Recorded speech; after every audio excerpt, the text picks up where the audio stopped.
guys, I wanted to hop on and discuss the infamous cortisol.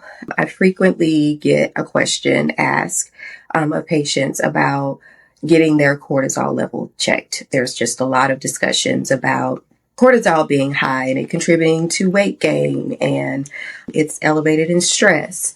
And my response when patients ask me, can I get my cortisol level checked?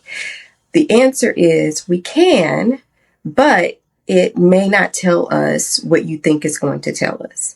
Because oftentimes patients are looking for objective data to validate what they're experiencing.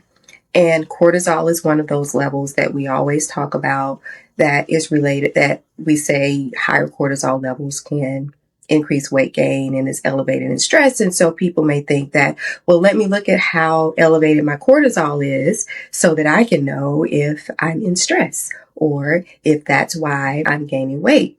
And there are certain medical conditions where, yes, the cortisol can be elevated and that can be contributing, but that medical condition is not really what we are talking about for most people in everyday stress and weight gain issues, to be quite honest.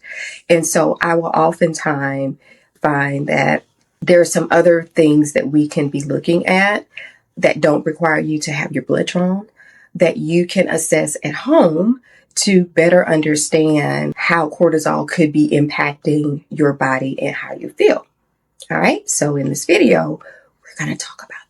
All right. So one of the things to remember that takes you back to your physiology or biology class, okay, is the autonomic nervous system. Our autonomic nervous system is broken down into two big groups. The parasympathetic that controls our resting and relaxation phase. And then we have our sympathetic nervous system that is like our fight or flight response. So when we need to act quickly. And so those two systems within the autonomic nervous system really can we have some really easy markers of things that we actually use every day that can give us a little more insight than just trying to check a cortisol level that has to be done exactly at 8 a.m., which is difficult for a lot of people to do in terms of getting lab appointments and all of that. And it's taking time out of your day. So what are some of the things that we can be doing at home that can be given some insights to how our autonomic nervous system is functioning? Are we in more parasympathetic or sympathetic dominance? So one of the things that you can look at is your resting heart rate. A lot of us wear smartwatches that will have our resting heart rate as one of the data points that's there. And so if you just monitor that, resting heart rate ideally should be 60 to 100. And the lower the resting heart rate, the healthier that we say that your autonomic nervous system is, the healthier your cardiovascular system is when your resting heart rate is lower. When you're just sitting, relaxed, doing very minimal activities, your heart should not be pumping hard. It should not be meaning that it should not be pumping fast. Let me say not hard, but it should not be pumping really fast when you are resting. And so if your resting heart rate is higher, then that can mean that your heart is pumping faster and your system is being driven by more sympathetic, that fight or flight system. So what would you want to do in terms of numbers? You want to look at your stress levels and say you look at your resting heart rate for a few weeks and your average is around 75. That lets you know that ideally it should be on the lower end. So what things can I be doing that I can begin seeing a trend down of my resting heart rate, because that lower resting heart rate indicates that we're decreasing sympathetic dominance. So you're looking at your resting heart rate is one way that you can assess your chronic stress level. All right. Another one is heart rate variability. So some of our, again, smartwatches do have heart rate variability. And when you look at it, it will say HRV. And really what that's looking at is the fluctuations in time between consecutive heartbeats. All right. So what's a good HRV? There's no one set standard of number that should be.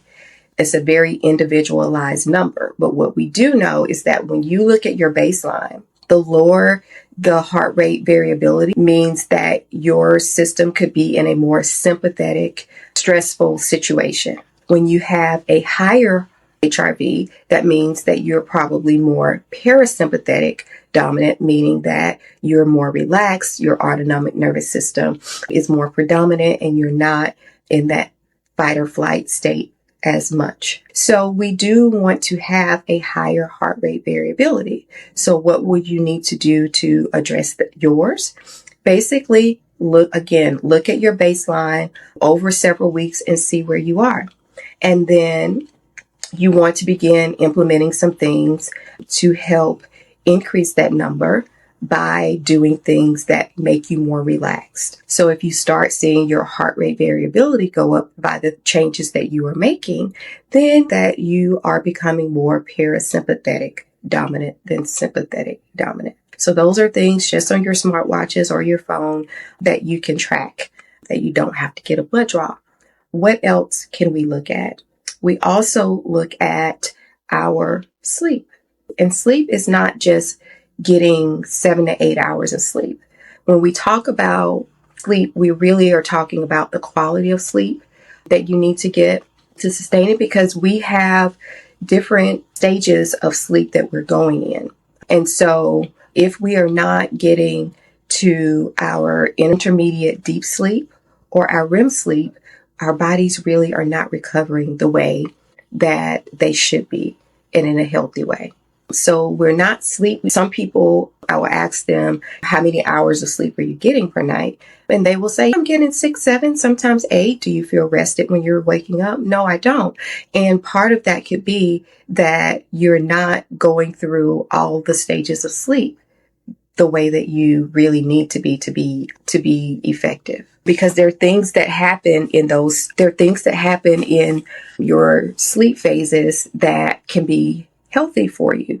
When you're getting to intermediate sleep, your immune system can be boosted, and just that recovery phase. And so that's why if you're only sleeping 4 to 5 hours a night, you're probably not going through all 4 stages of sleep. And if you're not going through all 4 stages of sleep, your body's not recovering. We're affecting our immune system. We are, even from growth hormones, which is part of why when we talk about sleep for kids and when we talk about physical recovery, we really, really, really, really need to be making sure that we are going through the 4 stages of sleep. And so again, there are some smartwatches that are out there that you can wear that can help you to understand, are you getting enough sleep in each of those stages of sleep? And then those are things that you can use every day on a regular basis to help guide you to say, is what I'm doing effective? Is my body being more predominantly controlled by the sympathetic nervous system, which keeps me up and what we see in chronic stress? Or and how can I bring my body back down to where parasympathetic system, that relaxed state, is becoming more predominant? So again, monitoring your resting heart rate, monitoring your heart rate variability, HRV, and monitoring your sleep by the number of hours, but also by the stages of sleep that you're getting, and making sure that you're getting to the deeper sleep, REM sleep, and in an efficient amount of time for each of those stages for full recovery and feeling well. So I hope that breakdown gives you a little more insight to things that you can be doing at home that can help. And if you are needing some guidance about, well, what things do I need to implement to help improve heart rate variability, to improve my resting heart rate, to improve my sleep stages of my stages of sleep, that's where working with your doctor about your specific situation can be very critical in making sure that the things that you're implementing are appropriate and going to be effective for getting those elements addressed. And if you need assistance with that, I am glad to help to guide you, to look at you on an individual basis, to give you some guidance about what makes sense for your lifestyle, or the things that you're doing effective, because not every technique can be effective at controlling it.